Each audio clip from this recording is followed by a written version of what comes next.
नमस्कार, स्वागत है आपका। मेरा नाम है विपिन बेबाक। इस वक्त हम मौजूद हैं उत्तर प्रदेश के रामपुर में। जी हाँ, रामपुर, वही नवाबों वाला शहर। और हमारे साथ मौजूद हैं कुलदीप मलिक, प्रोफेसर कुलदीप मलिक। स्वागत है मलिक साहब। बहुत बहुत धन्यवाद चुप साहब। प्रोफेसर साहब, हम रामपुर में मौजूद हैं और रामपुर में ही हमारे सामने रज़ा लाइब्रेरी है और मशहूर है, पूरे देश में मशहूर है। एक वक्त ऐसा था कि जब यहाँ रामपुर का एक जलवा होता था और राजनीति ने ऐसी करवट बदली कि धीरे धीरे कहीं ना कहीं रामपुर की राजनीति में तब्दीली आई। क्या वजह मानते? देखिए चौधरी साहब, देश काल और परिस्थिति हमेशा बदलती रहती है। तो भाई कभी रामपुर का जलवा था। जहाँ तक आप लाइब्रेरी की बात कर रहे, रामपुर रजा लाइब्रेरी ये आज भी एशिया की सबसे बड़ी लाइब्रेरी मानी जाती है। और जहाँ तक आप राजनीति की बात कर रहे, बिल्कुल इसमें कोई डाउट नहीं भाई। आजम खां जो है यहीं से ही आते थे और आजम खां की वजह से रामपुर जाना जाता था। और ख़ास तौर से अगर मैं अपना व्यक्तिगत अनुभव बताऊं, मैं कई बार रामपुर से होकर गुजरा, लेकिन आज पहली बार मैं रामपुर सिटी में अंदर घुसा और जैसा कि मैं घूम रहा, काफ़ी हम घूमे और भाई एक अलग ही तस्वीर यहाँ पे जो है डेवलपमेंट की देखने को मिली। तो उस राजनीति का कहीं ना कहीं असर रामपुर के डेवलपमेंट पे भी है। तो देखिए, ये तो राजनीति है और राजनीति के भी रंग बदलते रहते हैं। तो कभी रामपुर राजनीति में जो है अग्रणी भूमिका खास तौर से उत्तर प्रदेश की राजनीति में निभाता था, लेकिन अब परिस्थिति दूसरी है। मैंने बताया, देश काल और परिस्थिति हमेशा बदलती रहती है। अब परिस्थिति कुछ और है। अब तो भाई राजनीति की अगर आप बात करेंगे तो फिर वही। हालांकि रामपुर में डेवलपमेंट की अगर बात करें तो काम दिखता है। ऐसा नहीं है कि आप ये नकार नहीं सकते कि काम नहीं हुआ, काम तो हुआ है। लेकिन पिछले लगभग 10 वर्ष से जो स्थिति रही है वो भी सामने दिखाई दे रही है। नहीं, बिल्कुल। देखिए चौधरी साहब, अगर आप राजनीति में बात करेंगे, राजनीति में जिसकी भागीदारी होगी, जिस क्षेत्र से नेता निकलेंगे, तो ओबियसली जब क्षेत्र से नेता बनेंगे तो कहीं ना कहीं वे अपने क्षेत्र का जो है डेवलपमेंट भी करेंगे और वो डेवलपमेंट दिखता है। इसमें केवल रामपुर की बात नहीं भाई। मैं तो कह रहा, आप बुलंदशहर से बिलोंग कर रहे, अगर कल को आप ही नेता बन जाओ तो आप भी बुलंदशहर का जो है डेवलपमेंट करेंगे, तो आपकी भी ऐसे ही जो है जय जयकार होगी। आपको भी लोग जो है याद करेंगे आने वाले समय में। तो लेकिन हाँ भाई, जिस तरीके से आज हमने देखा, और ख़ास तौर से रामपुर का तो मुझे आज पहली बार पता चला, गांधी जी की अस्थियाँ भी रामपुर में आके वहाँ पे जो है समाधि बनाई गई। तो वो सर्किल भी हमने देखा और उसके चारों तरफ जो गेट थे वो भी अपने आप में एक बहुत ही ऐतिहासिक डेवलपमेंट में तो बोलूँगा। मलिक साहब, एक चीज़ जो सामने आती है कि कहीं ना कहीं ये राजनीति में अब मानो कुछ राजनीतिक लोगों की नापसंदी, मानो नापसंदी से आम जनता का तो कहीं ना कहीं नुकसान हुआ है। नहीं चौधरी साहब, बिल्कुल। यहाँ के जो लोग हैं, पर्सनल जो यहाँ के वासिंदे हैं, उनका तो कहीं ना कहीं नुकसान है। वो तो कहीं ना कहीं वंचित है कई चीज़ों से। नहीं, बिल्कुल बात माननी पड़ेगी। और चौधरी साहब, मैं आपको एक बात बताऊं, मैं चूंकि राजनीति के अंदर भाई जब से ये धर्म घुसा, मैं आज ही सुबह व्हाट्सएप पे मैंने कल कोई किसी को मैसेज, कोई पोस्ट डाली थी और आज उसका जवाब आया। बच्ची थी, उस बच्ची ने बोला कि थोड़ा सा टहलते भी रहे और थोड़ा दर्शकों को जो है ये दिखाई भी देता रहेगा। जी। तो उस बच्ची का जवाब आया कि सर, अब तो कहीं ना कहीं राजनीति का मतलब ही धर्म होगा। यानी कि राजनीति केवल और केवल धर्म के ऊपर आके टिक गई और शायद धर्म के ऊपर आके टिक गई। उसका खामियाजा रामपुर को भुगतना पड़ा, रामपुर की जनता को भुगतना पड़ा, रामपुर के नेताओं को भी भुगतना पड़ा। और ख़ास तौर से इन नेताओं ने भी भाई गलत तो काम कुछ करे। अभी भी हम डिस्कस कर रहे थे, हम गाड़ी में आ रहे थे, आप याद करो 2013 का हिंदू मुस्लिम दंगा मुजफ्फरनगर के अंदर, तो कहीं ना कहीं ये रामपुर के नेता ही थे जिन्होंने एक निगेटिव रोल मुजफ्फरनगर के अंदर जो है पैदा करा। और उसमें क्या हुआ, उसमें इन नेताओं का तो लॉस हुआ और नेताओं को लॉस हुआ तो रामपुर की जनता का लॉस हुआ, लेकिन उसमें दूसरे राजनीतिक दलों का फायदा भी हुआ। भाई आप ये देखो, उसी दंगे के बाद तो एक पार्टी क्या, मैं तो भारतीय जनता पार्टी का नाम ले रहा, वो भारतीय जनता पार्टी विश्व की नंबर 1 पार्टी बन गई।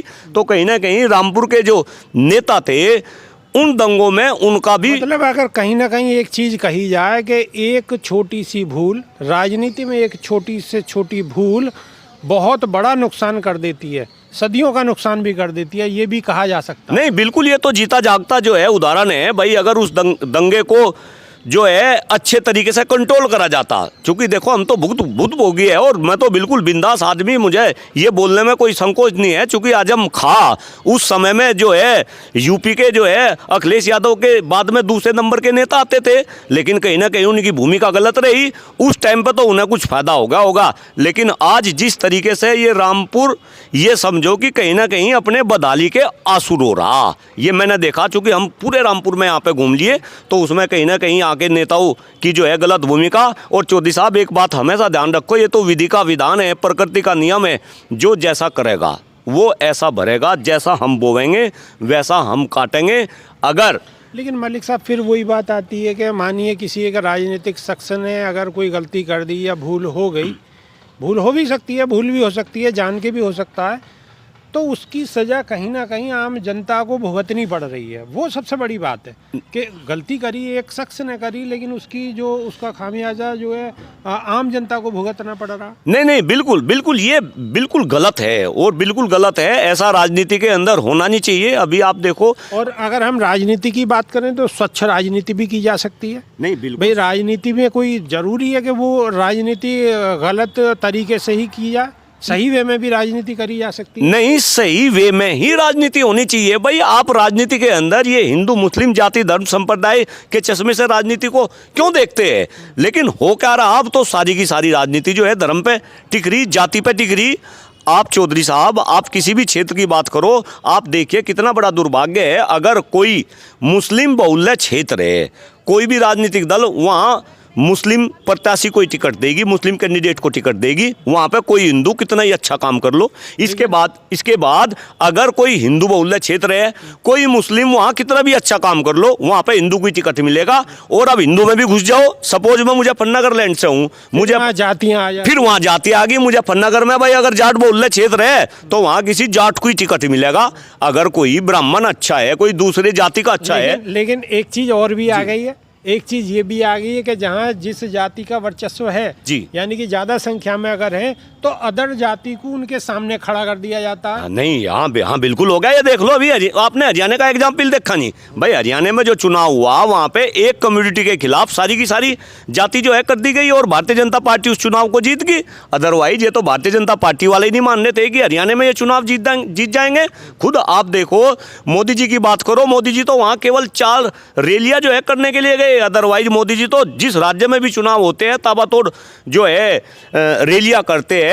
तो कुल मिला के देश के लोग इस बात को समझे, 143 करोड़ लोग हिंदूवासी जो है हिंदुस्तान के लोग इस बात को समझे कि जब राजनीति में धर्म घुस जाएगा। और चौधरी साहब मैं तो अलग अलग मंचों से इस बात को बोल रहा, और मेरा तो संघर्ष ही यही है कि राजनीति से धर्म खत्म हो, असली मुद्दों की बात हो, शिक्षा की बात हो, स्वास्थ्य की बात हो, पर्यावरण की बात हो, बढ़ती जनसंख्या की बात हो। दुर्भाग्य ये देश का और देश की राजनीति का भी कहें तो ये गलत नहीं होगा। दुर्भाग्य ये है कि हम स्वास्थ्य की बात नहीं करते हैं, हम शिक्षा की बात नहीं करते हैं, हम पर्यावरण की बात नहीं करते हैं। हम बात किसकी करते हैं? हिंदू मुस्लिम की बात करेंगे, जाति धर्म संप्रदाय की बात करेंगे। कहीं ना कहीं इन सब चीज़ों से आम पब्लिक का ज़्यादा नुकसान है। बिल्कुल चौधरी साहब, आम पब्लिक का नुकसान है, लेकिन इसमें फ़ायदा भी है किसी का, इसमें देश के नेताओं का फ़ायदा। एक बात देखिए, अगर जनता शिक्षा की बात करने लगे, स्वास्थ्य की बात करने लगे, खराब होते हुए पर्यावरण की बात करने लगे, बढ़ती जनसंख्या की बात करने लगे, बेरोजगारी की बात करने लगे, तो नेताओं को इन मुद्दों पे काम करना पड़ेगा। अब एक बात बताओ, शिक्षाओं पे नेताओं को काम नहीं करना, स्वास्थ्य पे नेताओं को काम नहीं करना, पर्यावरण को सुधारने के लिए नेताओं को काम नहीं करना, बस नेताओं को तो एक काम करना कि जनता को हिंदू मुस्लिम में उलझा दो और राजनीति को हिंदू मुस्लिम में ले आओ। आप देख लो यही चल रहा। लेकिन इसमें जरा फिर मैं कह रहा, हिंदुस्तान के लोग ध्यान ध्यान दे कि इसमें केवल और केवल नेताओं का फायदा है, इसमें जनता का कोई फायदा नहीं। जनता को तो केवल और केवल लूटा जा रहा, और ऐसा ही काम अंग्रेज कर रहे थे। याद करो, अंग्रेजों ने भी यही काम करा, फूट डालो और शासन करो। और चौधरी साहब, जहाँ तक आप मुद्दों की बात कर रहे हैं, मैं बताऊं, अभी फिलहाल देख रहे होंगे कुछ लोग सोशल मीडिया के माध्यम से, मैं पहले तो शामली जिले में घूमा और फिलहाल वर्तमान में मैं मुजफ्फरनगर जिले के हर विद्यालय में जा रहा, युवाओं से मैं बात कर रहा। आपको जान के अचरज होगा, जितने भी विद्यालय में जाऊं, डॉक्टर कुलदीप मलिक एक क्वेश्चन युवाओं से जरूर करता है कि कितने युवा मेरे सामने ऐसे हैं जो ये कहे कि मैं स्वस्थ हूं, हाथ ऊपर करो। किसी के हाथ ऊपर नहीं उठते। ये डॉक्टर कुलदीप मलिक का आंकड़ा है। जरा देश के प्रधानमंत्री, सूबे के मुख्यमंत्री और अलग अलग पार्टी के नेता, पक्ष और विपक्ष के नेता इस बात को सुने कि आज आपके देश में 90% युवा अस्वस्थ है। आप इस पर R&D कर लो, मुझे बताओ, जब देश में 90% युवा जो भारत भाग्य विधाता है वो अस्वस्थ है, तो कैसे काम चलेगा? बिल्कुल। अगर हम अमूमन बात करें तो ऐसा कोई घर मुश्किल ही है कि जिस घर में दवा ना ही आ रही हो। हर घर में आपको दवा आती हुई मिलेगी। बिल्कुल बिल्कुल। और फिर इन दवाइयों से फायदा किसका हो रहा? आप जरा इस बात को भी समझे। भाई हॉस्पिटल है, मैं अलग अलग मंचों से लोगों को ये बात समझाने की कोशिश कर रहा कि सरकार के 3 काम है, शिक्षा का, चिकित्सा का, सुरक्षा का। अब ये तीनों काम कहीं ना कहीं प्राइवेट क्षेत्र में जा रहे। प्राइवेट क्षेत्र में भी ये किसके पास जा रहे? इनमें भी नेता इन्वॉल्व हो रहे। आप देखो, जितने हॉस्पिटल बन रहे आज हिंदुस्तान के अंदर, जितने प्राइवेट हॉस्पिटल बन रहे, सारे के सारे नेताओं के। हम तो खुद गौतम बुद्ध नगर में रह रहे, आप भी गौतम बुद्ध नगर में रह रहे। कभी कैलाश हॉस्पिटल नोएडा के अंदर एक हुआ करता था, महेश शर्मा जी का है। कृपा करके महेश शर्मा जी से व्यक्तिगत न ले, तो जनता को समझाने के लिए मैं बात बता रहा। आज कैलाश ग्रुप ऑफ हॉस्पिटल्स की पूरे हिंदुस्तान में चैन बन रही। यानी कि हम कमावेंगे और दे के किस आवेंगे?